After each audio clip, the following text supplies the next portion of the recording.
Police व्हायला वाटलं लई मारलं मग का पाणी माणसाला चोरलं नाही काय केलं दिलं काढून पोलीस व्हायला घराकडे आलं महाराज लंगडत लंगडत लंगडत घरला म्हातारी मध्ये महाराज पाणी टाकू का आम्हाला म्हणलं टाक टाक टाकलं पाणी आम्हाला धोतर आणू का मला नो अरे काय बाबा आता तरी सोड की पुन्हा असे मस्तक लोक महाराज हुशार होते की गंगा महाराज समुद्राला जाऊन भिडते गाय सुद्धा आपल्याला उपकार करण्यासाठी देवाने या ठिकाणी निर्माण केली बघा पाये पाच दूध पवित्र आणि गोड बघा सुंदर असं जिवंतपणे ती गाय आपल्याला दूध देते मेल्यानंतर तीच गाय आपल्याला कातड देते महाराज गाय सुद्धा आपल्यावर उपकार करते तद्वत आपल्याला सुद्धा भगवान परमात्माने जो देह दिलाय तो उपकार करण्यासाठी दिला तुका म्हणे फार थोडा तरी परोपकार नका घालू दूध जयामध्ये सार ताकाचे उपकार तरी करा थोडा तरी माणसाला उपकार केला पाहिजे बघा उपकार केल्याच्या नंतर माणसाला काय आनंद होतो लक्ष देऊ नाही का आपण सर्वजण इथं बसलेले सर्वजण शेतकरी आहोत शेतकऱ्याच्या जीवनामधला एक प्रसंग तुमच्या समोर मांडतो बघा सर्वजण शेतकरी आहेत पहिल्या काळामधला शेतकरी हा पहाटे 4 वाजता उठायचा आताचे डिजिटल शेतकरी झाले महाराज मोबाईलवरून मोटर लावले कॅमेरावरची बरोबर आहे 4 वाजता शेतकरी उठायचा आणि तो शेतकरी 4 वाजता उठला वारकरी होता महाराज बायकोही वारकरी घराण्यातली होती वारकरी शेतकरी होता 4 वाजता उठला चैत्र महिना चालू होता पाळ्या घालणं नांगरणं वखरणं रानं तयार करण्याचे दिवस चालू होते आणि तो शेतकरी पहाटे 4 वाजता उठतोय स्नान केलं उठल्यानंतर मारुती मंदिरामध्ये जातो काकडा घेतो महाराज काकडा ऐकत ऐकत त्याची बायको सुंदर असा स्वयंपाक बनवते आणि स्वयंपाक बनवते काकडा ऐकत ऐकत स्वयंपाक बनवत असताना तो 5-5:30 वाजेपर्यंत काकडा घेतो नंतर घरी येतो बायकोने त्याच्यासाठी सुंदर असा स्वयंपाक बनवलेला असतो पहिल्या काळामध्ये सुंदर असा चुलीवर भाकरी व्हायच्या परत त्याला पापोडा यायचा नंतर परत ती भाकर चुलीला लावली जायची सुंदर असा खमंग खमंग खमंग खमंग पापोडा यायचा भाकर फुगायची आज भाकर फुगत नाही करणारीच बुंग बरोबर आहे ना करणारी बुंग होती महाराज चपाती अजिबात फुगल इकून पाहिजे तिकडे दिसायला म्हणून करणारी फुगाली महाराज पण भाकर अशी खमंग खमंग राहायची ती भाकर त्या मालकानं 6 वाजता 1-1.5 भाकर खाली आणि त्याच्या प्रेमळ पत्नीने आपल्या पतीसाठी एक भाकर घेतली त्या भाकरीवर थोडंसं लोणचं थोडंसं बेसन म्हणा थोडंसं लिंबाचं लोणचं थोडंसं मिरचीचं लोणचं आलूची भाजी तुरीच्या डाळीचं घुसळण असं सुंदर सुंदर पैकी भाज्या त्या भाकरीवर मांडल्याच्या नंतर दुसरी छत्रीच्या आकाराची भाकर घेतली त्या दुसऱ्या भाकरीवर झाकली एका सुती कपड्यामध्ये महाराज भाकर बांधली आपल्या पतीच्या हातामध्ये सकाळी 6 वाजता दुपारची शिदोरी दिली त्या माझ्या शेतकऱ्याने आपलं जो आऊत आहे ते काढवणावर घातलं काढवणच म्हणतात ना काढवणावर घातलं ती भाकरी होती त्या जुवाला बांधली आणि शेताकडचा रस्ता हा डांबरी नव्हता सगळा कच्चा रस्ता होता ती भाकर त्या जुवाला डुलायची 1-2 किलोमीटर शेत लांब होतं डुलत डुलत डुलत डुलत डुलत डुलत सकाळी 7 वाजता 6:30-7 वाजता तो शेतकरी रानामध्ये जातो गेल्याच्या नंतर ती भाकरी लिंबाच्या आंब्याच्या झाडाला बांधून ठेवतो बिंगी भरून पाणी आणतो आणि आऊत चुंपतो आणि सकाळी 7 वाजल्यापासून दुपारी 12 वाजेपर्यंत आऊत आणतो का माझं पोरग 12वीला त्याला शिकवलं पाहिजे माझी लेक लहान लग्नाला येत आहे काही बाकीची 12वी झाली लग्नाला तिचं लग्नाचं वय झाले माझ्या लेकीच्या लग्नाला पैसे लागणार आहेत म्हणून माझा शेतकरी बाप रात्रंदिवस महाराज शेतामध्ये राबतो आणि शेतामध्ये राबत असताना सकाळी 7 वाजेपासून माझा बाप दुपारचे 12 वाजेपर्यंत या कडाचं त्या कडाला या धुऱ्याचं त्या धुऱ्याला या धुऱ्याचं त्या धुऱ्याला त्या बैलाच्या मागं अवताच्या मागं फिरतो कडाक्याचं ऊन चैत्र मासाचं ऊन आहे मे महिना चालू आहे आणि त्या महिन्यामध्ये भर दुपारी 12 वाजता डोक्यावर सूर्य आलाय चटा चटा ऊन लागायला लागलं आठवण झाली आपल्या पत्नीने आपल्यासाठी 2 भाकरी दिल्या शिदोरी दिली आहे आठवण झाली पोटामध्ये कावळे वळायला लागले त्या माझ्या शेतकऱ्यानं महाराज दुपारी 12 वाजता आऊत सोडलं बैलांना पाणी पाजवलं वैरण टाकली आंब्याच्या झाडाखाली बांधलेली भाकर सोडली भिंगी जवळ गेला तांब्या भरून पाणी घेतलं शिदोरी सोडली एक घास मोडून घेतला पाणी फिरवलं वदनी कमळ घेता नाम घ्या श्री हरीचे सहज हवन होते नाम घेता पुकाचे जीवन करी जीवितवान नाही पूर्ण ब्रह्म उदर वर्ण नोई जाणी जे यज्ञ कर्म कुंडली कमळला हरिविठ्ठल घोष केला आणि घास घेणार एवढ्यामध्ये ती भाकरी एवढी सुंदर झाली होती महाराज, आणि ती घास तोंडामध्ये घालणार एवढ्यात मागून आवाज आला, ओ दादा, ओ शेतकरी दादा. मागं फिरून बघितलं कुणाचा आवाज आहे, तर एक कपडे अंगावर फाटलेले मळमळ असणारे कपडे असा एक भिकारी त्या शेतकऱ्याच्या मागे उभे होता. बघितलं मागं शेतकरी हाक मारतोय, भिकारी हाक मारतोय. शेतकऱ्यांनी पाहिलं, काय दादा काय म्हणता, तुम्ही हाक मारली का? हो दादा, सकाळच्या 7 वाजल्यापासून तुमच्याकडे बघतोय शेतकरी दादा, तुम्ही किती कष्ट करता हो. त्याने सांगितलं, दादा एकुलती एक मुलगी आहे, मला एकुलता एक मुलगा आहे, त्यांच्या शिक्षणासाठी माझ्या शेतकऱ्याला कष्ट केल्याशिवाय पर्याय नाही. माझ्या शेतकऱ्याने गेल्या वर्षीचे सोयाबीन 6 मध्ये विकले नाही, 7चा 8चा भाव येईल म्हणून, आणि त्या बिचाऱ्याला 37 अडीचशे विकावं लागतं. काय शोकांतिक आहे महाराज. सरकार आपल्याकडे लक्ष द्यायला तयार नाही, भिकाऱ्याला तो शेतकरी बोलतोय, आमच्याकडे कोणी आम्हाला लक्ष द्यायला तयार नाही. दादा कष्ट करावे लागतात, कष्ट जर केली तर संध्याकाळची भाकर मला भेटते, म्हणून मी रात्रंदिवस कष्ट करतो. हो दादा, बघतोय मी सकाळच्या 7 वाजल्यापासून 12 वाजेपर्यंत तुम्ही एवढे कष्ट करता दादा, म्हणून तुम्हाला 2 भाकरी खायला मिळतात. पण एक बोलू का दादा, 8 दिवस झालं माझ्या पोटामध्ये अन्नाचा कण नाही. असं सांगितल्याच्या नंतर तो भिकारी त्या शेतकऱ्याला बोलू लागला, 8 दिवस झाला माझ्या पोटामध्ये अन्नाचा कण नाही, पोटामध्ये कावळे ओढतायत. दादा माझ्यावर एवढं थोडासा उपकार कराल का? काय? काही नाही, एक वर भाकरी द्या, थोडीशी भाजी द्या, तांब्यावर पाणी द्या, माझं पोट तृप्त येईल. शेतकरी दादा द्याल का मला? हात पसरले त्याच्या पुढं. शेतकऱ्याचा अंतकरणामध्ये कळवळा निर्माण झाला. पंढरपूरची वारी करणारा तो शेतकरी होता, दररोज परमार्थ करणारा शेतकरी होता, दररोज काकडा घेणारा वारकरी तो शेतकरी होता. त्या शेतकऱ्याच्या अंतकरणामध्ये दया उत्पन्न झाली, आणि त्या शेतकरी दादाने कोरभर भाकर दिली नाही, अर्धी दिली नाही, एक दिली नाही, 1.5 दिली नाही, 2च्या 2 भाकरी त्या भिकाऱ्याच्या हातावर टेकवल्या. सर्वच्या सर्व भाज्या त्या भिकाऱ्याच्या हातामध्ये दिल्या. त्या भिकाऱ्याला 8 दिवस अन्नाचा कण मिळाला नव्हता दादा. त्या भिकाऱ्याने मोठा 5 मिनिटात 2 भाकरी खाऊन घेतल्या, 2 तांबे पाणी पिलं, तृप्तीचा ढेकर दिला.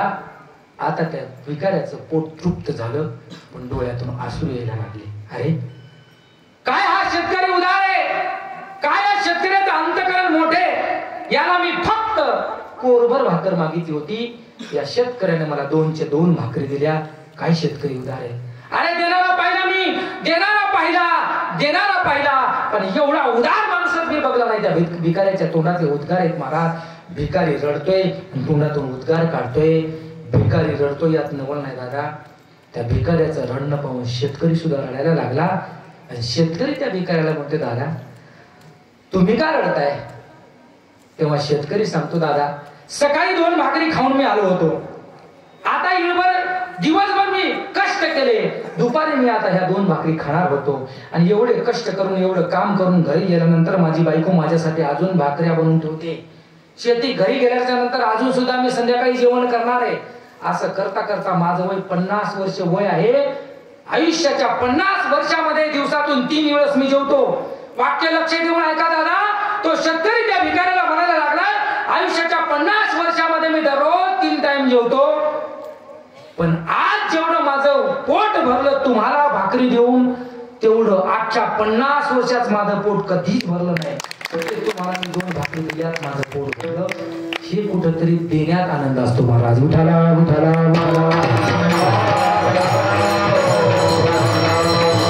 नाहीतर महाराज काही लोक कंजूस असतात. काय सांगावं दादा.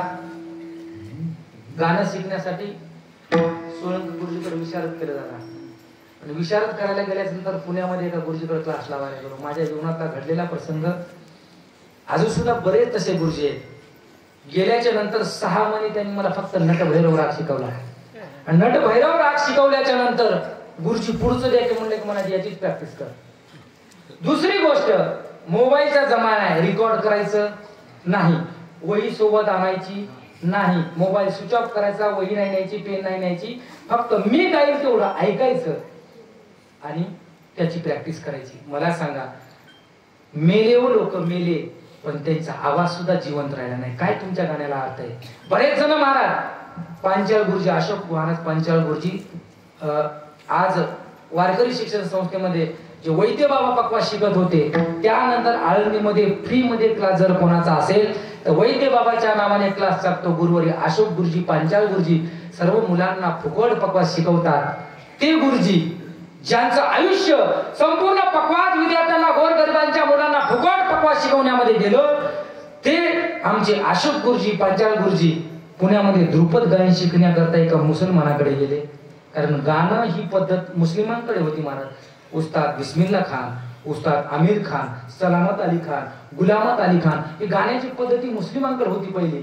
पहिलं गाण्याचा दर्जा हा फक्त पोट भरण्याचा दर्जा म्हणून ओळखलं जायचं.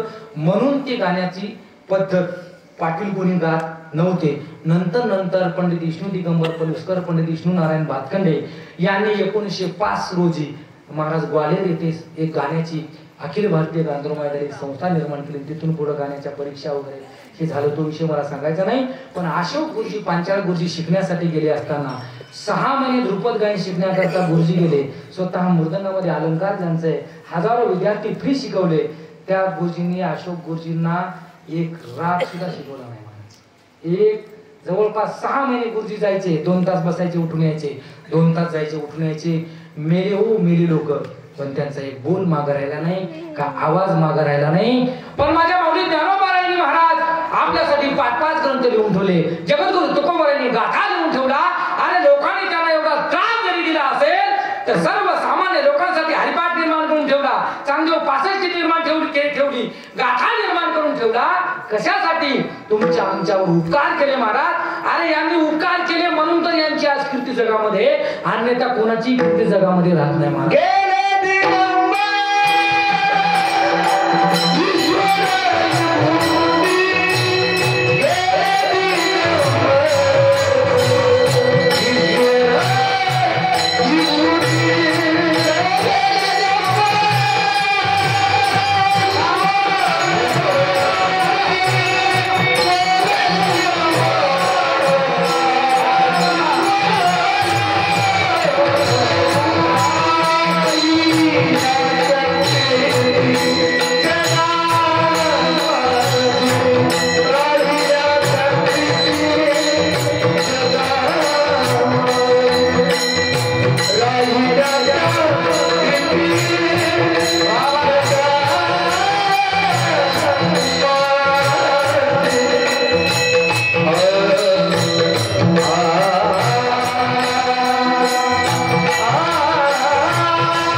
जीवन दुसऱ्यासाठी जगणं असतं, त्यांचीच फक्त कीर्ती मागे उरत असते.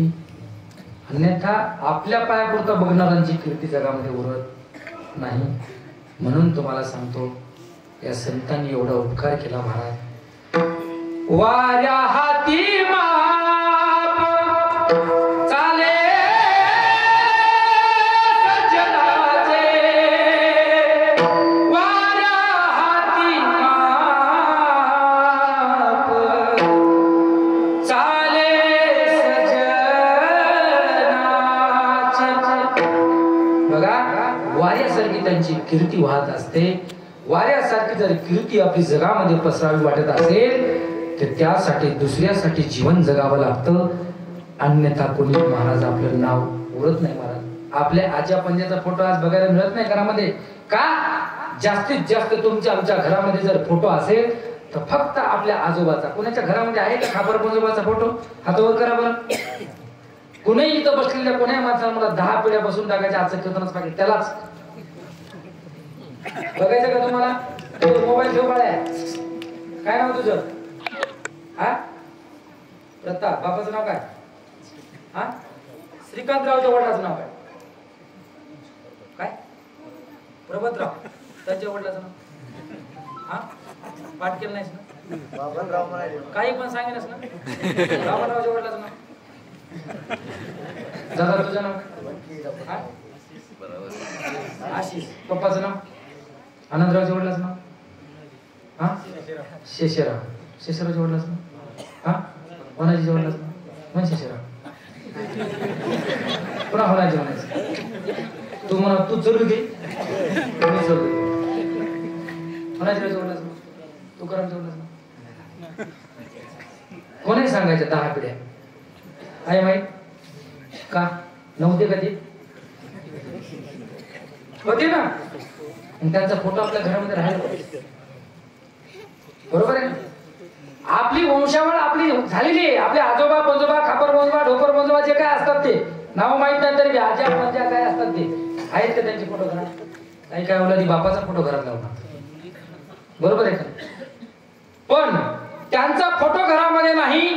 पण इथं बसलेल्या कोणाच्या घरामध्ये छत्रपती शिवाजी महाराजांचा फोटो नाही?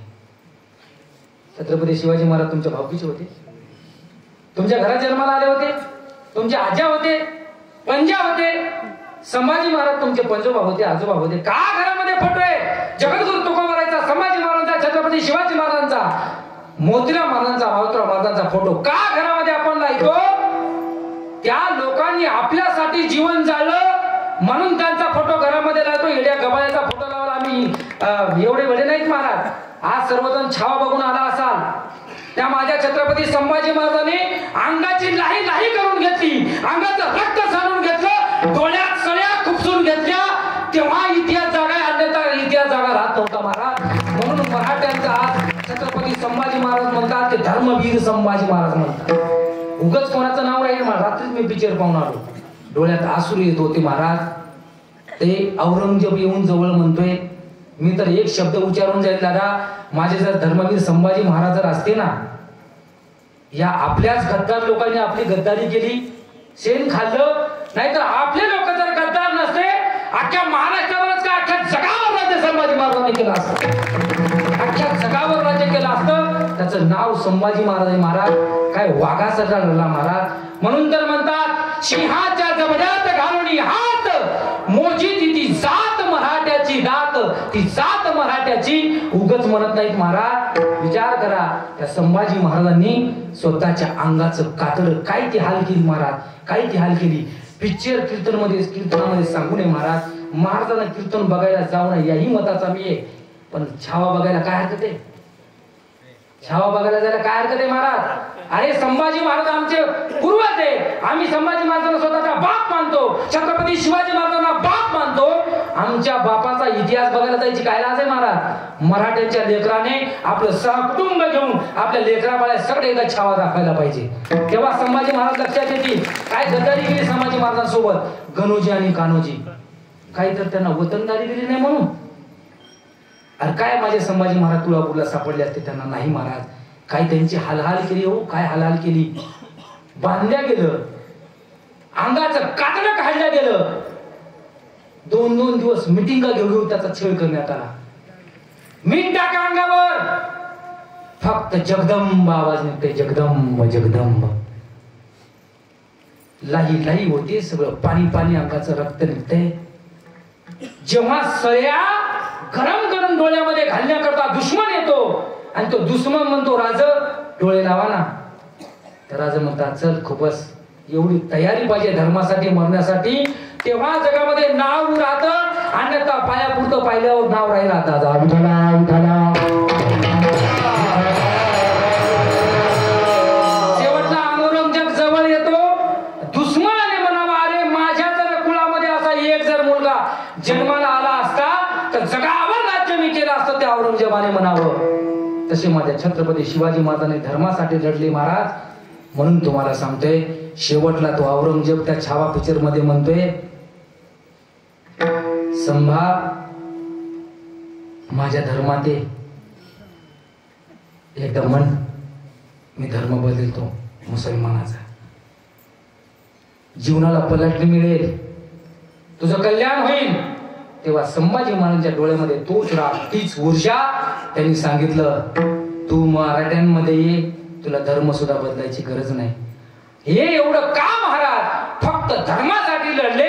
त्यांनी कधीच महाराज आपल्या स्वतःपुरतं बघितलं नाही. त्यांनी कोणा धर्मासाठी जातीसाठी लिहिलं नाही. त्यांचं फक्त एकच स्वप्न होतं, स्वराज्य निर्माण व्हावं ही श्रींची इच्छा.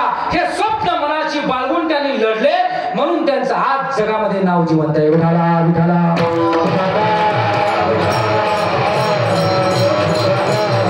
म्हणून महाराज आपल्या पुरतं बघितल्यावर जगामध्ये नाव नाही महाराज राहत. दुसऱ्यासाठी जीवन जगावं लागतं, तेव्हा आपल्या जगामध्ये नाव राहतं.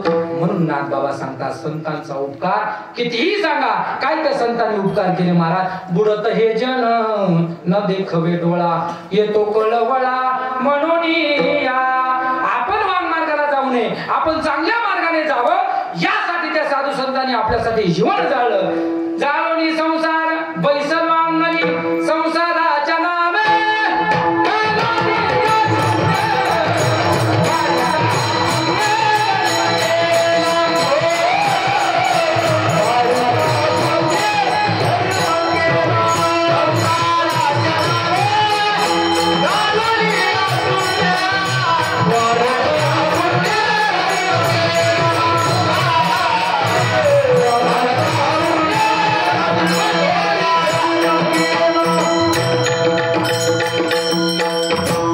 स्वतःच्या संसाराची राख रांगोळ केली आणि आपला संसार सुखाचा केला. एवढे संतांचे उपकार आहेत महाराज. माझ्या माऊली ज्ञानोबारायांना एवढा त्रास दिला. माऊली ज्ञानोबाराय, निवृत्ती दादा, सोपान काका, मुक्ताबाई 5 वर्षाची सिद्धपेठामध्ये राहायला आहे. पोटामध्ये काही अन्न नाही, मुक्ताईला भूक लागलेली. आणि माझे ज्ञान दादा मधुकरी मागण्यासाठी आळंदीमध्ये येतात. भिक्षांदेही भिक्षांदेही म्हटल्याच्या नंतर लोकांनी दारे लावून घ्यावे. माझ्या माऊली ज्ञानोबारायला मूठभर पीठ कुणा देऊ नये, कोरभर भाकर कुणा देऊ नये. माऊली ज्ञानोबारायला एवढी हाल माझ्या माऊलीची केली महाराज. एकूण तिकून एखाद्याला दया यावी आणि माऊली ज्ञानोबारायच्या झोळीमध्ये मूठभर पीठ टाकावं आणि ते त्या हिशोबा काकाने बघावं. का रे ज्ञाना, कुठे निघालास? काही नाही काका, माझ्यासाठी नाही हो मधुकरी मागत, माझ्या दादासाठीही नाही मागत मी मधुकरी, माझ्या सोपान काकासाठीही नाही मागत काका मधुकरी. माझी चिमुकली 5 वर्षाची बहीण आहे हो. 8 दिवस झाले तिच्या पोटामध्ये अन्नाचा कण नाही काका. नेऊ द्या ना एवढं पीठ, नेऊ द्या ना. संन्यासाची पोरं मधुकरी मागण्यासाठी आनंदित येतात. ती झोळी घ्यावी, उलटी करावी आणि पीठ खाली टाकावं आणि जोड्या सगट ते पीठ मातीत मोल मिसळावं महाराज. एवढा त्रास माझ्या माऊली ज्ञानोबारायला द्यावा. ठरवलं असतं माऊली ज्ञानोबारायांनी, नुसतं डोळे वाचून जरी बघितलं असतं ना काकाकडं, तर काका जळून भस्म झाले असते, जळून. पण नाही महाराज. संत कशाला म्हणतात महाराज? ज्यांना दुसऱ्याच्या अंतःकरणातली दया येते बघा, त्यांना संत असं म्हणतात दादा. इतरत्र संत कोणालाही म्हणत नाहीत. बघा, माऊली ज्ञानोबाराय स्वतः रुसून बघता बसतात, स्वतः रुसून बघतात बसतात, पण दुसऱ्याला त्रास माऊली ज्ञानोबारायांनी दिला नाही. मुक्ताई मातामध्ये ज्ञानदादा रुसून का बसलात? रुसून का बसलात माऊली? तुम्हाला योग्याची माऊली बनायचंय माऊली. तुम्ही असं जर रुसून बसलात तर तुम्हाला योग्याची माऊली कोण म्हणेल महाराज? योगी पाव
योगी पावन मनाचा साहे अपराध जनाचा. माऊली तुम्ही जर अपराध सहन करत नसाल तर तुम्हाला योगी व्हायचंय. तुका म्हणे संत सोशी जगाचे आघात. तुम्ही संत कसे होणार माऊली? योगी कसे होणार? त्या माऊलीने जर ठरवलं असतं ना काकाचा चकनाचूर करायचा, पण माझ्या माऊलीने केलं नाही महाराज. सांगितलं मुक्ते तुला खापर कोणी देत नाही ना, चल माझ्या मांडीवर मांड भात. माऊली ज्ञानोबरांनी अग्नी प्रज्वलित करावा, मांडीवर मुक्ताईनं मांड भाजावं, पाठीवर मांड भाजावं, आणि तो कसे मांडे भाजून खातात म्हणून त्याच काकाने देवळीतून बघावं, खिडकीतून बघावं, आणि त्याच माझ्या माऊलीने म्हणावं काका या मांडे खायला. एवढा त्रास दिलेला असताना त्या काकाला स्वतःच्या पंक्तीला बसून माझी माऊली ज्ञानोबराय जेवू घालतात. याचा अर्थ असा आहे त्यांच्या अंतःकरणामध्ये दया होती महाराज. किती अंतःकरणामध्ये दया असते? अभंगाचं तिसरं चरण.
संतांच्या दया असते. कितीही जरी त्रास दिला महाराज तरी महाराज अंतकरणामध्ये संतांची दया असते. दया अंतरात वसे दुजे पणा ते तनसे बघा 2 चरणावर बोलले. आपला वेळ फक्त 5 मिनिटं राहिलाय.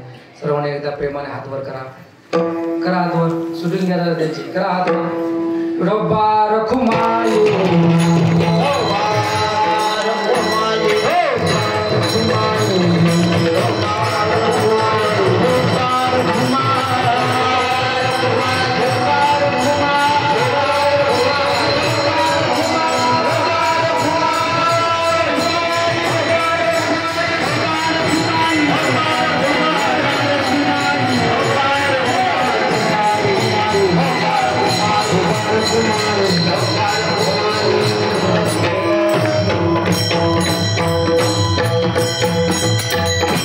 बघा सर्वजणांनी चिंतन व्यवस्थित ऐकलात. सर्वांगाचे कान करून तास दीड तास बसलात. शेवटचा एक दृष्टांत सांगून थांबतो. माऊली ज्ञानोबा आहे आळंदीमध्ये यात्रेकरता जात असताना आपण कार्तिक यात्रेला सर्वजण वारकरी मिळून आळंदीला जातो. आळंदीला गेल्याच्या नंतर सगळेचे सगळे सर्व लोक माऊली ज्ञानोबाच्या समाधीचं दर्शन घेत नाही. बरेच जण म्हणतात 10-10 तास कोण बारीला लागावं.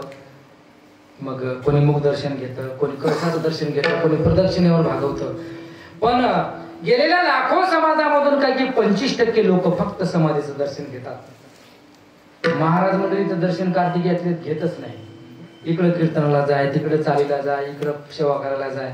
मग ते म्हणतात आम्ही कधीतरी येऊन नंतर दर्शन. कारण महाराज मंडळी कधी आळंदीला जाणार नसतं.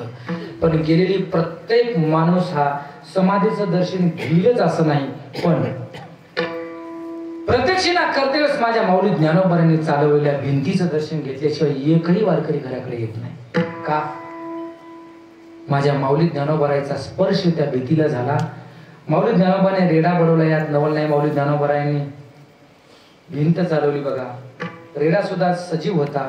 तुम्ही आम्ही सुद्धा जीव आहोत. बघा मग मातीची आणि दगडाची असणारी भिंत, त्या भिंतीला सुद्धा देवपणी यावं, त्या निर्जीव वस्तूला सुद्धा संत बनवून ठेवावं. याचाच अर्थ आपणा सारखे करीते या तिकुळ नाहीची ती. आता बोलायला गेलं तर त्यावर भरपूर काही आहे. सर्व भजनी मंडळी दिवसा संध्याकाळी सर्वांना भरपूर असे कार्यक्रम आहेत. पण वेळ झालेला आहे म्हणून तुम्हाला सांगतो. माऊली ज्ञानोबांनी भिंतीला देव बनवलं, रेड्याला देव बनवलं. तुम्हा आम्हाला का देव बनवणार नाहीत? म्हणून त्या माऊली ज्ञानोबारायचं नामस्मरण करायचं, जगद्गुरु तुकोबारायचं नामस्मरण करायचं आणि आपले यथार्थ जीवन करून घ्यायचं. विठ्ठला विठ्ठला विठ्ठला.